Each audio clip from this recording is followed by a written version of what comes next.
Hello friends, मैं आपका welcome करती हूँ अपने यूट्यूब चैनल वृद्धि पर। आज का जो हमारा टॉपिक है वो हिस्ट्री का सेकेंड लास्ट टॉपिक है, राष्ट्रीय आंदोलन। आज हम पढ़ेंगे राष्ट्रीय आंदोलन के बारे में।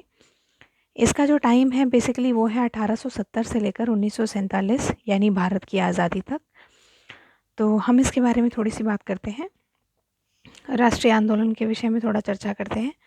एक्चुअली क्या था, राष्ट्रीय आंदोलन का मतलब बहुत बड़े लेवल पर लोगों को ये लगने लगा कि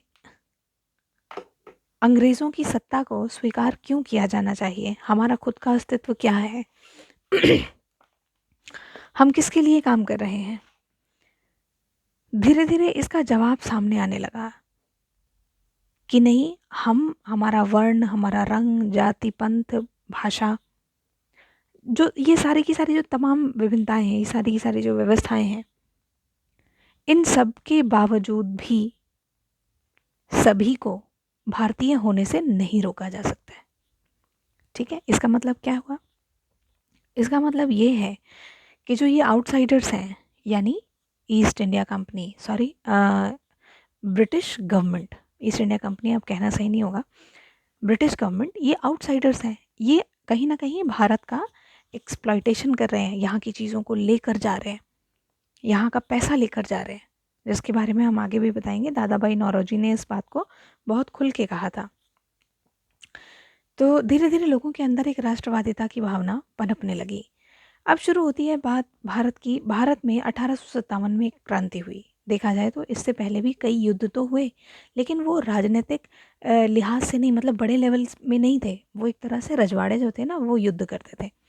तो भारतीय जो एक क्रांति की शुरुआत हुई थी वो 1857 को माना जाता है, क्योंकि 1857 में शुरुआत में तो वो एक सैनिक विद्रोह रहा, लेकिन आगे चलकर उसमें जिस तरह से लोग जुड़ते चले गए, जिस तरीके से राजा रजवाड़े जुड़ते चले गए, तो वो एक मास मूवमेंट बना गया, एक बड़ा आंदोलन बन गया।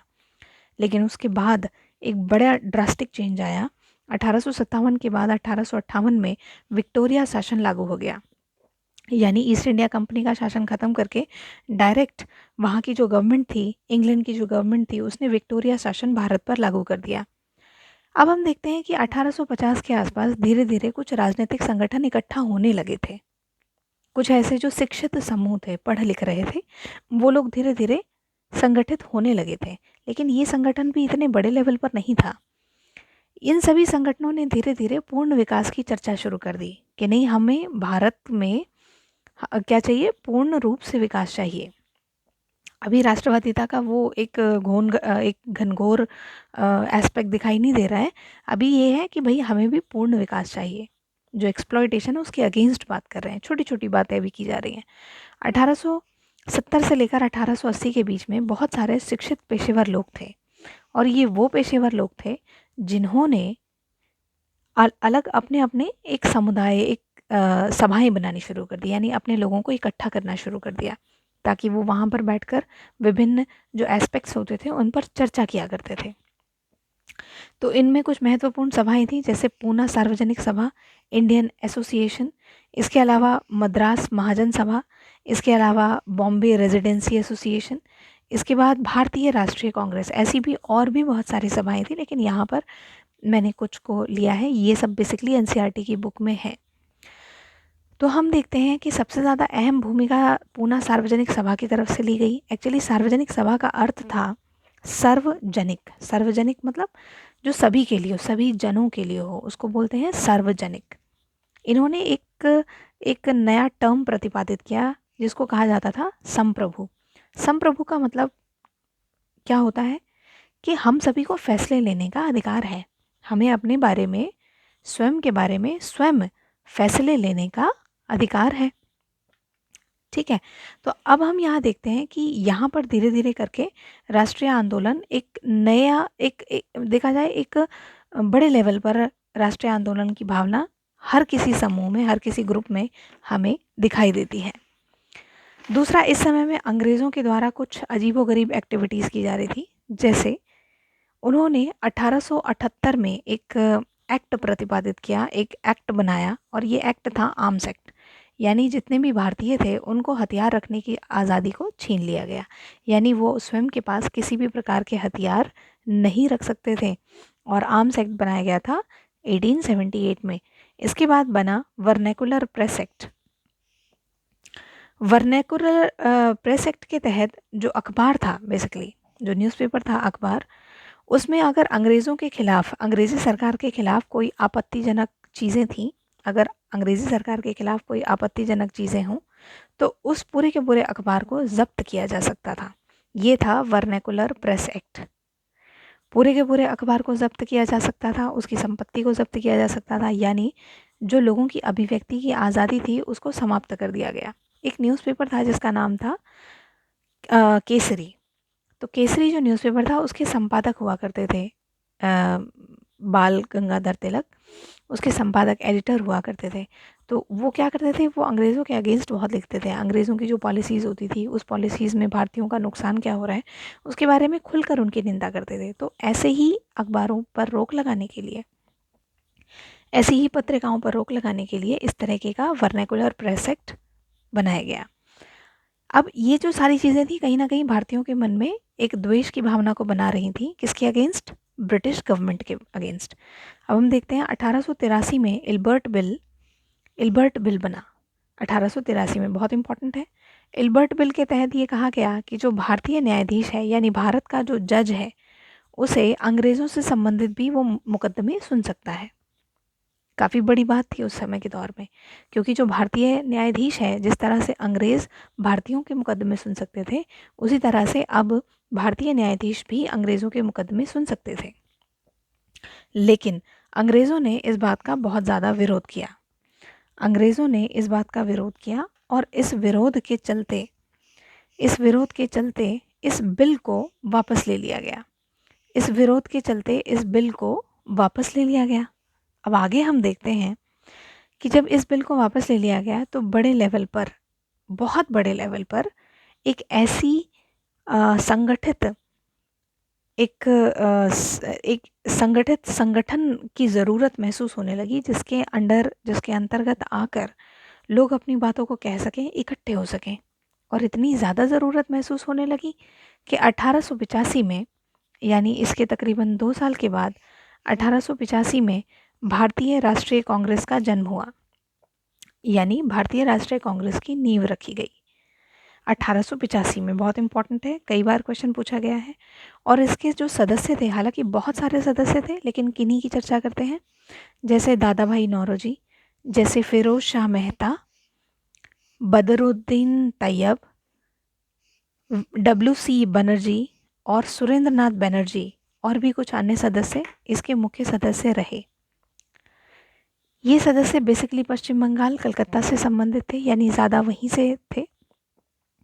सबसे ज़्यादा बुद्धिजीवी वर्ग, सबसे ज़्यादा जो आंदोलनकारी गतिविधियां थी वो उन्हीं क्षेत्रों से पनप रही थी। तो अब हम आगे देखते हैं कि जो दादा भाई नौरोजी थे वो एक पढ़े लिखे परिवार से थे, यानी दादा भाई नौरोजी एक शिक्षित परिवार से थे। और शिक्षित परिवार से होने के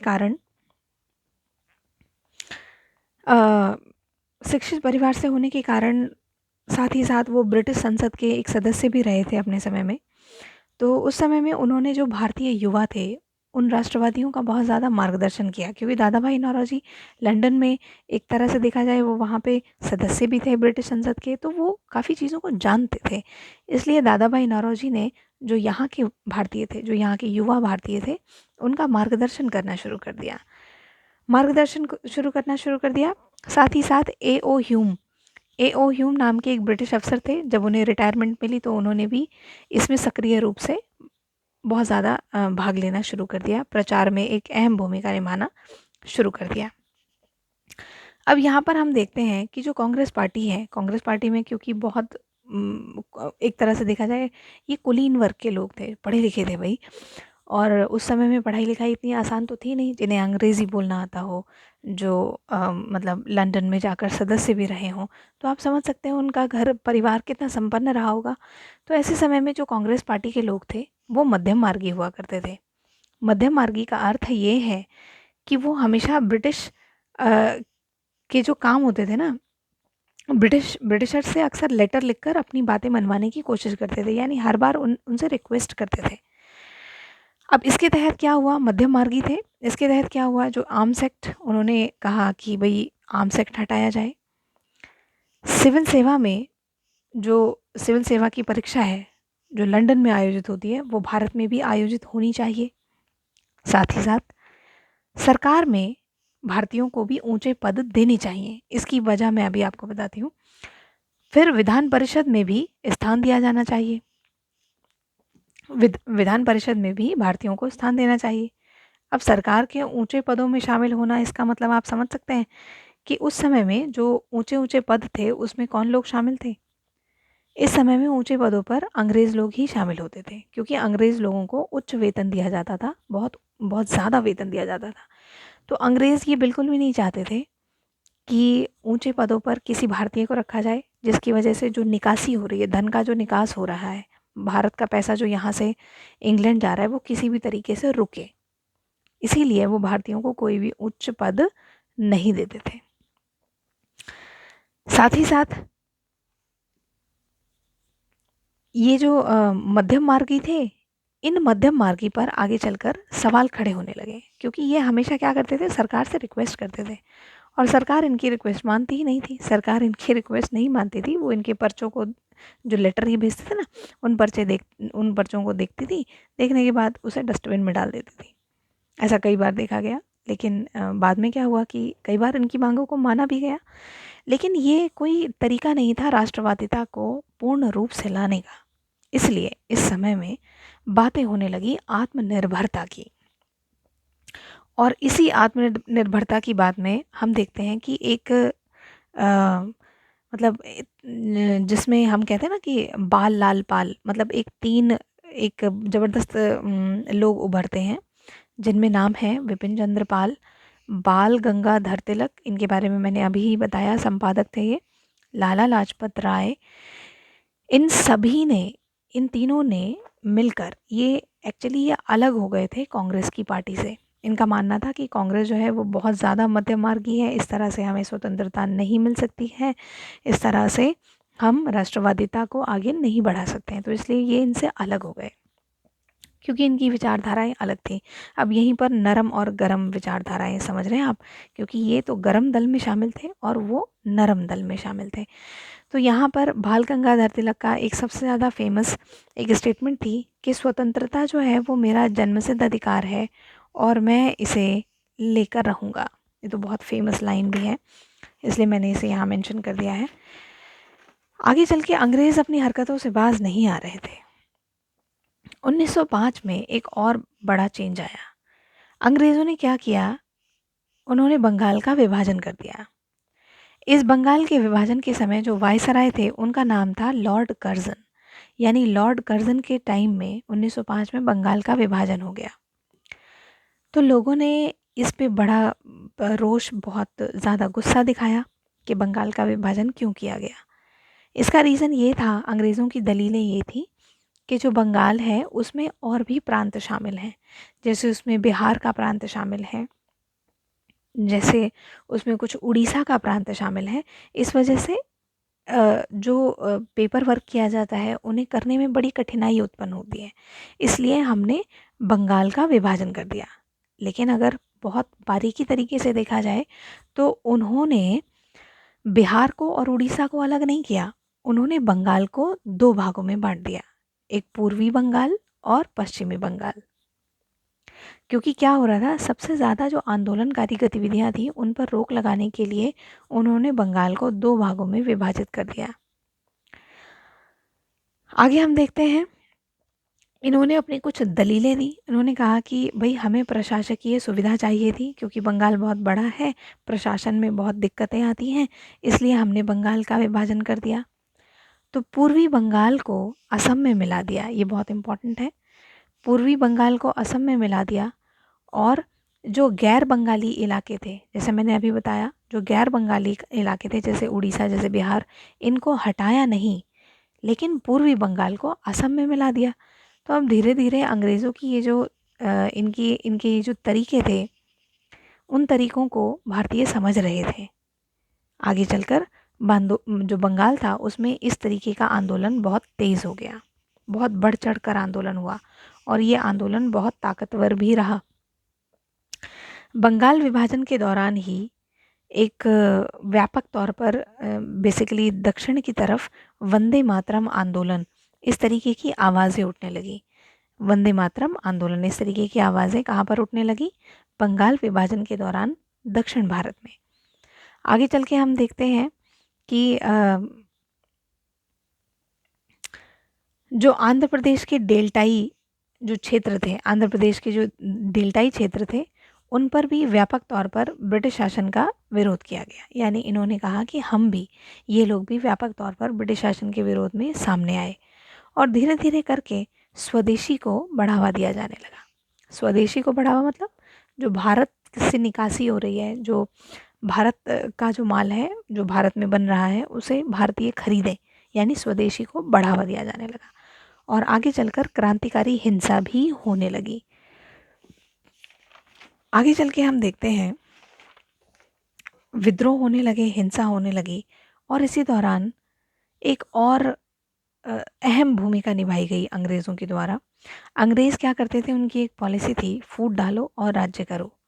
तो इसी के दौरान 1906 में एक और नई एक नई और सभा बनी और ये जो सभा थी ये थी ऑल इंडिया मुस्लिम सभा और ये बेसिकली ढाका में थी। इस सभा में क्या हुआ, ये सभा के लोग कहते थे कि जो प्रांत का निर्वाचन होता है ना, जो प्रांत के निर्वाचन में लोग बैठते हैं उसका एक अलग निर्वाचन हो। और 1909 में इन्होंने अपनी एक सरकार भी बनाई, यानी इन्होंने मुस्लिमों के लिए अलग निर्वाचन की मांग की और साथ ही साथ अलग सरकार भी बनाई और साथ ही साथ परिषदों में कुछ अपनी सीटें भी रख ली, मतलब सीटों पर विजयी होकर आए। और इस तरह से इनके अंदर एक राजनीतिक समर्थन का लालच उभर पड़ा। यानी अभी तक जो हिंदू और मुसलमान कुछ भी ऐसा नहीं था, लेकिन जब 1906 में ऑल इंडिया मुस्लिम लीग बनी ढाका में तो इन्होंने अलग निर्वाचन की मांग की और जब 1909 में इनकी सरकार बनी, परिषदों में कुछ सीटें इकट्ठा हुई। 1909 में जब सरकार बनी तो इनकी परिषदों में कुछ सीटें हो गई, जिनकी सीटों पर इस सदस्य के लोग आए, मुसलमान सदस्य के लोग आए। तो इसमें धीरे धीरे इनके अंदर राजनीति का समर्थन, ऐसा लालच इनके अंदर उमड़ने लगा क्योंकि अंग्रेज इन्हें बहुत ज़्यादा प्रायोरिटी दे रहे थे। तो उस समय क्या हुआ, ये बात थी 1907 की। 1907 में कुछ और बड़े बदलाव आए। कैसे बदलाव आए भाई? कांग्रेस के अंदर टकराव उत्पन्न होने लगा। पहला तो यही टकराव था कि कांग्रेस मध्यम मार्ग की है, दूसरा कांग्रेस दो भागों में धीरे धीरे विभाजित हो रही है। इसके अलावा ऑल इंडिया मुस्लिम लीग बनी, ऑल इंडिया मुस्लिम एक सभा बनी। तो धीरे धीरे कांग्रेस में टकराव होने लगा। ये टकराव दो तरीके के थे। एक वो थे जो बहिष्कार के विरुद्ध थे, यानी मध्यम मार्गी कांग्रेसी खुद, इनका कहना था नहीं भाई हमें अंग्रेज़ों का बहिष्कार नहीं करना चाहिए। दूसरे वो थे जो कहते थे नहीं भाई बिल्कुल बहिष्कार करना चाहिए, तभी राष्ट्रवाद पनपेगा। अगर तुम चाहते हो कि राष्ट्रवाद आए तो तुम्हें खुलकर इनका बहिष्कार करना पड़ेगा। और इस बहिष्कारिता के पक्ष में थे तिलक और उनके समर्थक जो थे ना वो शामिल थे। बाल गंगाधर तिलक और उनके समर्थक इसमें शामिल थे।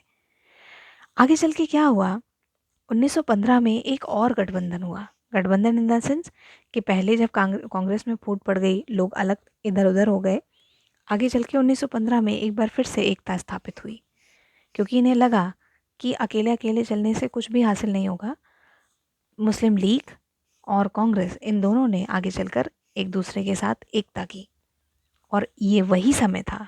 देखो 1915 का समय है ना, और 1914 में पहला विश्व युद्ध हुआ।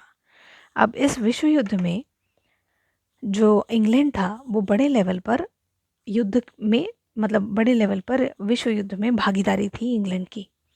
और इस समय में इंग्लैंड क्या करता था, वो ज़बरदस्ती करता था भारतीयों के साथ क्योंकि उसे पैसों की ज़रूरत थी, युद्ध से संबंधित सामानों की ज़रूरत थी और सेना की ज़रूरत थी। तो उसने क्या किया, उसने अपना जो रक्षा व्यय था, यानी युद्ध से संबंधित जो सामान होते हैं, जो भी यंत्र तंत्र होते हैं, उनसे रिलेटेड रक्षा व्यय, उस खर्चे को बढ़ा दिया। लोगों के ऊपर ज़बरदस्ती ज़रूरत से ज़्यादा टैक्स लगा दिए जो बहुत ज़रूरी चीज़ें थी उनकी कीमतों को बढ़ा दिया, क्योंकि अंग्रेज़ बहुत बड़े लेवल पर युद्ध कर रहे थे, उन्हें पैसों की ज़रूरत थी। साथ ही साथ जो अवसरों की मांग थी, अवसरों की मांग बढ़ने लगी। अवसरों की मांग बढ़ने का मतलब लोगों को नौकरियां ज़्यादा मिलने लगी। जैसे जो किसान थे वो जल्दी जल्दी सेना में सिपाही के तौर पर भर्ती होने लगे, क्योंकि वहाँ पर लड़ाई हो रही थी। शोषण की राजनीति ज़्यादा गहराने लगी, एक्सप्लॉयटेशन ज़्यादा होने लगा। और इसी समय में 1917 में रूस में क्रांति हुई। तो इसमें जो ये सिपाही थे ना, जो सेना में भर्ती किए गए थे, इनको विदेशों में यानी युद्ध में लड़ने के लिए भेजा गया। अब जब ये सिपाही युद्ध से वापस आए तो ये एक नई ही राजनीति लेकर आए। इन्होंने बताया लोगों को कि दुनिया में चल क्या रहा है। साथ ही साथ 1917 की रूस की क्रांति के बारे में बताया, लोगों को जागरूक किया राष्ट्रवादिता के प्रति कि देश दुनिया में क्या हो रहा है। ये बताया सेनाओं ने, जो सेना पहले विश्व युद्ध में इंग्लैंड की तरफ से जो लड़ने के लिए गई हुई थी। अब धीरे धीरे लोगों के अंदर जागरूकता उत्पन्न होने लगी। और ये वही समय था 1905 का, जब गांधी जी दक्षिण अफ्रीका से भारत आए थे। गांधी जी बहुत पॉपुलर थे, इनकी पॉपुलैरिटी के बारे में और पढ़ेंगे। हालांकि बहुत डीप में नहीं जाएंगे भाई, क्योंकि ये हमारा सीटेट का पेपर है। जब आगे एसएससी की क्लासेस करेंगे तो इसको डीप में पढ़ेंगे। तो 1915 में गांधी का आगमन होता है, वो दक्षिण अफ्रीका से वापस आते हैं।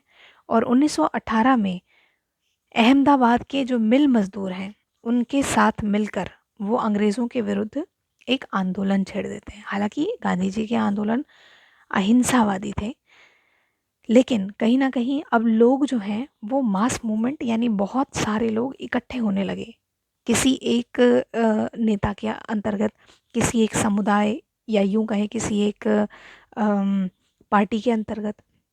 यानी लोग जो थे अब धीरे धीरे इकट्ठा होने लगे, जिसकी बहुत ज़्यादा ज़रूरत थी इससे पहले, जो पहले नहीं हो पाया। आगे हम देखते हैं इसी समय में 1919 में एक और बहुत बड़ी घटना हुई, और वो घटना थी रॉलेट सत्याग्रह। रॉलेट सत्याग्रह का मतलब ये था कि किसी भी इंसान को अभिव्यक्ति की जो उसकी स्वतंत्रता है, यानी उसे अपनी बात को जो रखने की स्वतंत्रता है, उस पर रोक लगा दिया गया। यानी कोई भी व्यक्ति अगर अपनी बातों को रख रहा है, अगर वो किसी को क्रिटिसाइज कर रहा है या अपने विचार रख रहा है, तो उसकी उस स्वतंत्रता पर अंकुश लगा दिया गया। तो इसे कई अलग अलग नामों से पुकारा गया। जैसे भारतीयों ने इसे शैतान की करतूत के नाम से पुकारा। इसका बहुत भारी विरोध किया गया और विरोध किया गया। और इसी तरह से 6 अप्रैल 1919 को अपमान और याचना दिवस के रूप में मनाया गया। 6 अप्रैल अपमान और याचना दिवस के रूप में मनाया गया था। ये एक पहला अखिल भारतीय विद्रोह था।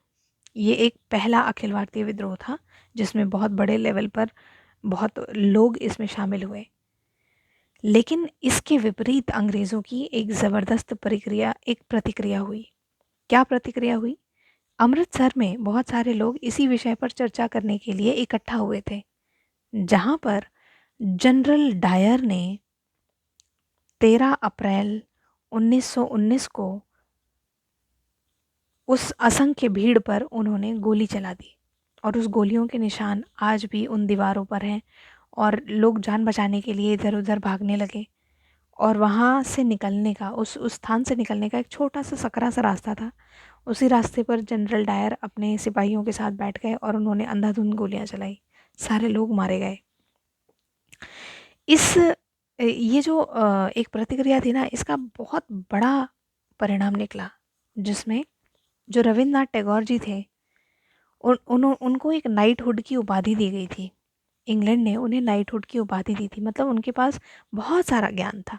मतलब यूँ देखा जाए कि वो महाज्ञानी इंसान थे, तो उन्हें नाइटहुड की उपाधि दी गई। तो इस नाइटहुड की उपाधि को उन्होंने लौटा दिया और बड़े लेवल पर इसका विरोध किया गया, जिस तरह से जनरल डायर ने आम जनता के साथ किया, जो निहत्थी जनता थी। तो सभी ने इसका बहुत ज़्यादा विरोध किया। और साथ ही साथ इस समय में कुछ और भी चीज़ें घटनाक्रम हो रहे थे। जैसे 1920 में अंग्रेज़ों ने क्या किया, तुर्की के सुल्तान के खिलाफ तुर्की के सुल्तान के खिलाफ उन्होंने कुछ सख्त एक्शन ले लिए, क्योंकि उस समय विश्व युद्ध हो रहा था। तो वो तुर्की के जो सुल्तान थे उनके खिलाफ उन्होंने कुछ सख्त एक्शन ले लिए। तो अब अंग्रेज़ों जो मुसलमान थे, भारतीय मुसलमान, उनको ये लगता था कि भाई जो खलीफा हैं हमारे, वो बहुत ज़्यादा प्योर है, मतलब हमारा धर्म जो है वो उसकी प्योरिटी कहीं ना कहीं, प्योरिटी एसेंस वहीं से आता है। तो इस वजह से भारतीय जो मुसलमान थे उनमें आंदोलन शुरू हो गया, और यही आंदोलन आगे चल के कहलाया खिलाफत आंदोलन। और इसी आंदोलन के साथ साथ गांधी जी ने बड़े लेवल पर आह्वान किया। ये 1921 और 22 का आह्वान था, ये था असहयोग आंदोलन का आह्वान। असहयोग आंदोलन और खिलाफत आंदोलन दोनों आसपास में ही थे। इस समय में गांधी जी का कहना था कि जितने भी लोग हैं जो अपनी सेवाएं दे रहे हैं अंग्रेज़ों को, उन्हें त्याग देना चाहिए। असहयोग करो, मतलब इन्हें सहयोग करने की कोई ज़रूरत नहीं है। तो बहुत सारे विद्यार्थी थे जिन्होंने अपने स्कूलों को छोड़ दिया। बहुत सारे वकील थे जिन्होंने वकालत का बहिष्कार कर दिया। इसी समय में क्या हुआ, आंध्र प्रदेश के गुंटूर ज़िले में, ये बहुत इम्पोर्टेंट है, आंध्र प्रदेश के गुंटूर ज़िले में वन सत्याग्रह चलाया गया। वन सत्याग्रह चलाने का मतलब इसे ऐसे समझो कि आंध्र प्रदेश के गुंटूर ज़िले में बेसिकली वहाँ के जो लोग थे वो अंग्रेज़ों से बहुत परेशान थे, क्योंकि अंग्रेज़ अक्सर उनके ऊपर दबाव डालते थे कि वन के अंदर नहीं जाना है। ये लोग क्या करते थे, अंग्रेज़ों को परेशान करने के लिए अपनी जो बकरियाँ होती थी, जो उनके जानवर होते थे, उनको घास फूस चरने के लिए जंगलों में भेज देते थे। तो अंग्रेज़ इनके ऊपर बहुत सख्त कार्रवाई करते थे। तो आंध्र प्रदेश के लोग, जब गांधी जी ने असहयोग आंदोलन छेड़ा, तो ये एक मास मूवमेंट थी। मतलब बहुत छोटे-छोटे से ग्रुप को भी इसके बारे में पता था, गाँव-गाँव तक इसके बारे में खबर फैल गई। लेकिन लोगों ने इसको अपने-अपने ढंग से लिया। कुछ लोग ऐसे थे जिन्होंने अहिंसा के मार्ग पर चलते हुए इस काम को पूरा किया, ना कोई लड़ाई, ना कोई झगड़ा, शांतिपूर्ण ढंग से। और कुछ बहुत ऐसे थे जो भाई बहुत उग्र हो गए, जिनमें एक वन सत्याग्रह भी था। तो आंध्र प्रदेश के लोगों ने तो ये भी कहना शुरू कर दिया था कि भाई गांधी राज्य हो गया है, अब गांधी जी ने कुछ कह दिया है तो उसका मतलब गांधी राज्य स्थापित हो गया है। इसी समय में पंजाब में एक दल था जिसका नाम था अकाली दल, वो भी सक्रिय था। साथ ही साथ असम में जो बागान के मज़दूर थे, बागान के मज़दूरों ने बागान मालिकों के ऊपर मज़दूरी को बढ़ाने के लिए, यानी अपने वेतन को बढ़ाने के लिए उनके ऊपर दबाव डालना शुरू कर दिया। ऐसा क्यों कहा गया? जयकारे लगाते हुए कि गांधी महाराज की जय, गांधी महाराज की जय, ऐसा कहते हुए उन्होंने मज़दूरों पर, जो मज़दूर थे ना वहाँ के, उन्होंने अपने वेतन को बढ़ाने पर एक आंदोलन छेड़ दिया। यानी पहले वो वैष्णव धर्म के संगीत गाया करते थे, भजन गाया करते थे, फिर वो भजन जो थे वो कन्वर्ट हो गए महात्मा गांधी जी की जय, गांधी जी की जय से। यानी गांधी जी किसी एक स्थान पर है, लेकिन सिर्फ उनके नाम से, उनके नाम की इतनी ज़्यादा पॉपुलैरिटी थी कि उनके नाम से लोग, जन समुदाय खड़ा हो जाता था, चाहे उसमें कोई भी वर्ग क्यों ना हो। आगे हम देखते हैं कि महात्मा गांधी जी जो थे ना, वो जनता के महात्मा बन गए। जनता के वो क्या बन गए? महात्मा बन गए। जैसे कई बार कुछ नॉर्मल भी घटनाएं अगर हो जाया करती थी तो उसे भी लोग महात्मा गांधी जी से जोड़ दिया करते थे। जैसे संयुक्त प्रांत, जो आज का उत्तर प्रदेश कहा जाता है, संयुक्त प्रांत में, संयुक्त प्रांत में जो लोग थे वो गैर कानूनी, कुछ गैर कानूनी बेदखली का काम हो रहा था। तो उन लोगों ने इकट्ठा होकर उसमें जीत हासिल कर ली। यानी जो संयुक्त प्रांत के लोग थे वो जीत गए इसमें। उन्होंने अपना एक आंदोलन चलाया और उन्हें सफलता मिल गई अंग्रेज़ों से। तो उन्होंने ये वाला जो क्रेडिट था वो गांधी जी को सौंप दिया कि जो भी कुछ हुआ गांधी जी की वजह से हुआ, जबकि गांधी जी का उसमें कोई लेना देना नहीं था, वो वहाँ गए भी नहीं थे। तो इस तरह से जो जनता थी ना, वो गांधी जी को महात्मा के रूप में जानने लग गई। आगे चलकर 1922 से 29 के बीच में जब ये आंदोलन चल ही रहा था तो उसमें बहुत सारी घटनाएं भी होने लगी। जैसे मैंने अभी कहा कि हर किसी गांव, हर किसी तबके ने इस घटना को अपने अपने ढंग से लेना शुरू कर दिया। इसमें एक घटना बनी, वो थी चौरा चौरी हत्याकांड। चौरा चौरी हत्याकांड में ये था कि यहाँ पर, मतलब चौरा चौरी नामक जो एक स्थान था, उस स्थान में जो वहाँ के एक पुलिस स्टेशन था, उस पुलिस स्टेशन में लोगों ने, बहुत सारे लोगों ने मिलकर वहाँ के 22 पुलिसकर्मियों को मार डाला और बिल्कुल भीड़ एकदम बेकाबू हो गई। वो पुलिस स्टेशन के अंदर घुसकर लोगों को मारना उन्होंने शुरू कर दिया। पूरे किसानों की भीड़ ने पुलिस को मारना शुरू कर दिया। अब पुलिस वालों ने भी कुछ काम शुरू किए। पुलिस वालों ने जो शांति जुलूस निकल रहे थे, अहिंसावादी जो जुलूस निकल रहे थे, उन पर गोलियां चला दी प्रतिक्रिया में, जिसकी वजह से गांधी जी ने असहयोग आंदोलन को वापस ले लिया। अब इसका क्या परिणाम हुआ होगा वो तो आप समझ ही सकते हैं कि कितने सारे लोगों की नौकरियां चली गई। इसमें एक उदाहरण प्रेमचंद्र भी हैं। प्रेमचंद्र महान उपन्यासकार, आगे इनके विषय में पढ़ेंगे भाई, अभी हम सिर्फ सीटेट कर रहे हैं। आगे चल के हम देखते हैं कि चित्तरंजन दास और मोतीलाल नेहरू, इन दोनों ने मिलकर एक सुझाव दिया। उन्होंने कहा कि जो पार्टी है, पार्टी को परिषद में भी, परिषद का जो चुनाव होता है ना, उसमें भी हिस्सा लेना चाहिए। पार्टी को जो परिषद का चुनाव है उसमें भी हिस्सा लेना चाहिए। साथ ही साथ इस समय में आरएसएस नाम की भी एक पार्टी बनी थी और ये पार्टी कम्युनिस्ट पार्टी और हिंदुओं के संगठन को मिलाकर, जो हिंदू राष्ट्रीय स्वयंसेवी संगठन है ना आरएसएस, उनको मिलाकर ये पार्टी बनी थी, आरएसएस पार्टी।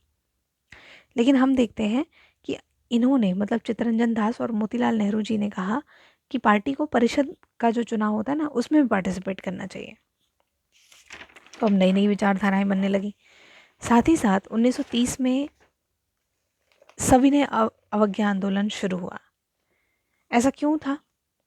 1930 में सविनय अवज्ञा आंदोलन की शुरुआत की गई। ये देखिए, मैंने आपको पहले ही बता दिया है कम्युनिस्ट पार्टी और राष्ट्रीय स्वयंसेवी संगठन के बारे में, आरएसएस के बारे में। 1930 में सविनय अवज्ञा आंदोलन शुरू किया गया। इस आंदोलन में बेसिकली, इस आंदोलन में पूरे विनय के साथ अवज्ञा, मतलब आपका हम काम नहीं करेंगे लेकिन हम अहिंसा पर हैं, हम अहिंसावादी हैं, यानी पूरे विनम्र निवेदन के साथ कि हम आपकी आज्ञा का उल्लंघन करेंगे।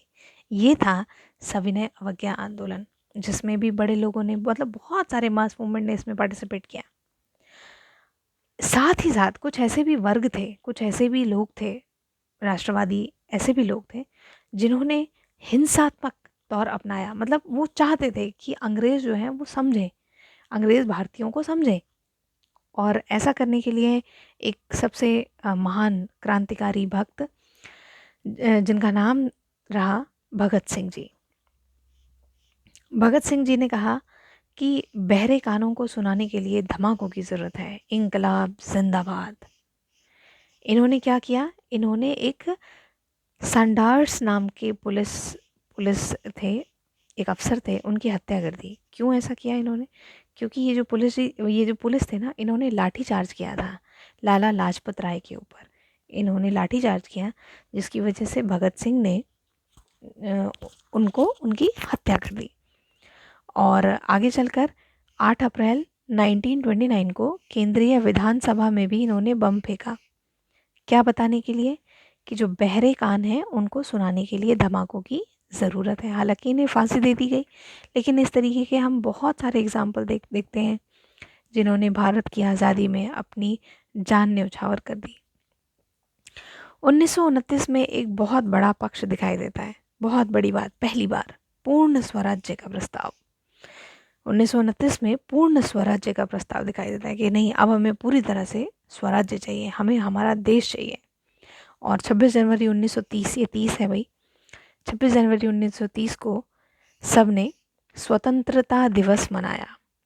स्वतंत्रता दिवस मनाया, ये जवाहरलाल नेहरू के अंतर्गत संपन्न हुआ। स्वतंत्रता दिवस मनाया गया। और इसी साल 1930 में नमक कानून की अवहेलना की गई, यानी दांडी मार्च किया गया। नमक कानून की अवहेलना की गई। इसमें गांधी जी ने 240 किलोमीटर दूर स्थित जो दांडी तट था वहाँ तक वो पैदल गए अपने समर्थकों के साथ। पूरा समर्थकों का तांता लग गया और वहाँ पे जो बिखरा हुआ नमक था उसको इकट्ठा करके इन्होंने इस आंदोलन को तोड़ दिया। मतलब उन्होंने जो नियम बनाया था, कानून, नमक कानून जो बनाया था, उस नमक कानून को तोड़ दिया। साथ ही साथ बहुत सारी महिलाएं भी इसमें शामिल थीं। लोगों ने दांडी पर जाकर पानी को गर्म किया। पानी को गर्म करने के बाद जो पानी उड़ जाने के बाद जो नमक बन गया था ना, उस तरह से इन्होंने नमक आंदोलन को प्रोसीड किया। ऐसा क्यों था? क्योंकि गांधी जी का मानना था कि लगातार जो सरकार टैक्स लगाए जा रही है, अगर नमक पर भी टैक्स लगेगा तो जो आम जनता है वो किस प्रकार अपने रोज़मर्रा की चीज़ों का, रोज़मर्रा में वो अपने खाने का कैसे, मतलब वो अपने खाने का जो तरीका है उसको कैसे ठीक ठाक कर पाएंगे, क्योंकि वो चीनी तो नहीं खरीद सकते लेकिन नमक तो अहम भूमिका निभा रहा है दोनों समय के भोजन में। तो ऐसा करके नमक कानून 1930 में उनकी उसकी अवहेलना की गई। साथ ही साथ 1935 में एक और महान काम हुआ, ये था गवर्नमेंट ऑफ इंडिया एक्ट। ये बहुत इंपॉर्टेंट है, ये पूछ भी लिया जाता है। गवर्नमेंट ऑफ इंडिया एक्ट, इसमें क्या हुआ, इसमें ब्रिटिश गवर्नमेंट ने प्रांतीय स्वायत्तता का अधिकार दे दिया, यानी प्रांत में भी चुनाव कराने का अधिकार दे दिया। और प्रांत 1937 में प्रांतीय चुनाव की परमिशन भी मिल गई। ये ब्रिटिश गवर्नमेंट की तरफ से था। अब इसी बीच में एक और दूसरी घटना हुई, और वो ये था कि 1939 में दूसरा विश्व युद्ध छिड़ गया। इस विश्व युद्ध तक अंग्रेज़ों ने भारतीयों से कहा कि भाई तुम हमारी मदद करो, हमारे सिपाही बनो, और भाई लड़ना है और हमें भारत से सिपाही चाहिए। तो यहाँ पर एक शर्त थी कि हम आपकी मदद तो करेंगे लेकिन बदले में क्या होना चाहिए, बदले में आप हमारा देश हमें सौंप देंगे। लेकिन अंग्रेज़ इस बात के लिए नहीं माने। उधर विश्व युद्ध छिड़ा है और इसी तरह गांधी जी ने एक बहुत बड़े लेवल पर एक मास मूवमेंट शुरू कर दी, और वो था करो या मरो। तो इस समय में करो या मरो का सिद्धांत प्रतिपादित हो गया। एक बार फिर बहुत बड़े लेवल पर लोग अगेंस्ट हो गए ब्रिटिशर्स के, सभी चीज़ों का बहिष्कार करने लगे। और इतना ही नहीं, बहुत बड़े लेवल पर बुद्धिजीवी वर्ग, सामान्य जनता, वो जो बुद्धिजीवी नहीं भी हैं, बहुत गरीब लोग भी इसमें शामिल हो गए।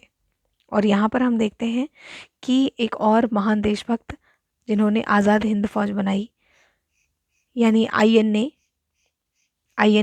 की फॉर्म किया, आईएनए को, उनका नाम था सुभाष चंद्र बोस जी। इन्होंने भी, ये गांधी जी को पहले अपना आदर्श मानते थे, और 1944 में इन्होंने इम्फाल और कोहिमा के रास्ते भारत में घुसने की कोशिश की। हालांकि सफल नहीं हो पाए, अंग्रेज़ अधिकारियों के द्वारा पकड़े गए, इनके कुछ सिपाही पकड़े गए और उन पर मुकदमे चलाए गए। लेकिन फिर भी हम ये देखते हैं कि देखिए ना, कहाँ कहाँ से कैसी कैसी एक्टिविटी हो रही है, यानी सबके सब राष्ट्रवादिता में एकदम तल्लीन है। 1940 में एक और घटना होती है, क्योंकि अंग्रेज़ अपनी चीज़ों से बाज नहीं आ रहे थे, फूट डालो राज्य करो की नीति से बाज नहीं आ रहे थे। मुस्लिम लीग की स्थापना हुई इस समय 1940 में, और यहाँ पर मुस्लिम लीग में स्वतंत्र राज्य की मांग होने लगी। यानी कहीं ना कहीं जो मुसलमान हैं उनको ये लगने लगा, मुस्लिम लीग को लगने लगा कि अगर चुनाव होंगे तो उसमें जो मुस्लिम हैं वो अल्पसंख्यक हो जाएंगे और हो सकता है उनके अधिकारों का दमन हो जाए। तो इसलिए वो अलग स्वतंत्र राज्य की मांग करने लगे, और इसी मांग के तहत 1946 में सामान्य निर्वाचन क्षेत्रों में चुनाव हुए, और इस चुनाव में मुस्लिम लीग को सफलता हासिल हुई। जब मुस्लिम लीग को यहाँ पर सफलता हासिल हुई 1946 में सामान्य निर्वाचन क्षेत्रों में, तो उस समय में मुस्लिम लीग में एक प्रलोभन की फीलिंग्स आने लगी। उन्हें लगने लगा कि क्यों ना हम अलग राष्ट्र की डिमांड करें, क्योंकि हमारे अधिकारों का भी संरक्षण होना चाहिए, और अंग्रेज़ तो इसके लिए बिल्कुल अग्री थे। और इसी वजह से 16 अगस्त 1946 को एक प्रत्यक्ष कार्यवाही का दिवस मनाया जाता है। 16 अगस्त 1946 को एक प्रत्यक्ष कार्यवाही का दिवस मनाया जाता है। देखिए जी, ऐसे ऐसे करके भी क्वेश्चन पूछ लिए जाते हैं। प्रत्यक्ष कार्यवाही का दिवस मनाया जाता है, और इसके बाद एक पीड़ादायक विभाजन हुआ, और विभाजन के बाद आज़ादी मिली, और ये विभाजन कोई और नहीं बल्कि पाकिस्तान का विभाजन था। तो 16 अगस्त 1946 को एक प्रत्यक्ष कार्यवाही दिवस के रूप में मनाया जाता है, और इसके बाद एक पीड़ादायक विभाजन हुआ जिसमें असंख्य लोग मारे गए, असंख्य लोगों का घर बार ख़त्म हो गया। बहुत सारे मुसलमान जो भारत से पाकिस्तान गए, और बहुत सारे पाकिस्तानी हिंदू जो भारत आए और उनके लिए अब नए घर की तलाश की जाने लगी, उनकी नौकरियों की तलाश की जाने लगी, क्योंकि ये लाखों में लोग थे जो सताए हुए लोग थे। और आगे चलकर बहुत सारे लोग इसमें मारे भी गए, क्योंकि लोग आपस में एक दूसरे के दुश्मन हो गए थे। तो ये एक पीड़ादायक विभाजन की स्थिति उत्पन्न हुई, और ये पीड़ादायक विभाजन हुआ भी। तो यहाँ पर मैं ये मेरा जो टॉपिक है वो मैं ख़त्म करती हूँ। अगर आपको मेरा ये टॉपिक अच्छा लगा हो तो प्लीज़ आप इसे लाइक, शेयर और सब्सक्राइब ज़रूर करें। देखिए, मैं कोई डिजिटल किसी उसके प्रोजेक्टर के माध्यम से नहीं पढ़ा रही हूँ, मैं रिटन ही पढ़ा रही हूँ, क्योंकि मेरे पास वो सारे टूल्स नहीं हैं अवेलेबल। पर मुझे ऐसा लगता है कि लिखने से ज़्यादा अच्छे से समझ में आता है। मेरे इसमें कोई टॉपिक्स में पर्टिकुलरली कोई एक्स्ट्रा चीज़ें नहीं हैं, ये बिल्कुल प्योरली बेस्ड ऑन एनसीईआरटी है। आप इसे 2-3 बार इस वीडियो को रीड करेंगे, पढ़ेंगे, सुनेंगे, तो आप ये ऑटोमेटिकली आपको लर्न हो जाएगा। क्वेश्चन इससे बाहर नहीं पूछे जाएंगे। हम क्वेश्चंस का एक सीरीज़ चलाएंगे, और ये सीरीज़ अभी नहीं, ये तकरीबन 11th of November, sorry 11th of January के आसपास हम इसको चलाएंगे, 11th ऑफ जनवरी। तो तब तक आपका काफ़ी प्रिपरेशन भी हो जाएगा। और इससे पहले मैं ऑलरेडी 23 वीडियो अपलोड कर चुकी हूँ, आप उसे देख सकते हैं। और अगर आपको मेरा ये वीडियो अच्छा लगता है तो प्लीज़ आप इसे लाइक, शेयर और सब्सक्राइब ज़रूर करें। धन्यवाद। मुझे बहुत अच्छा लगेगा अगर आप इसे सब्सक्राइब करेंगे, लाइक करेंगे, तो मेरा मोटिवेशन भी बढ़ेगा। धन्यवाद।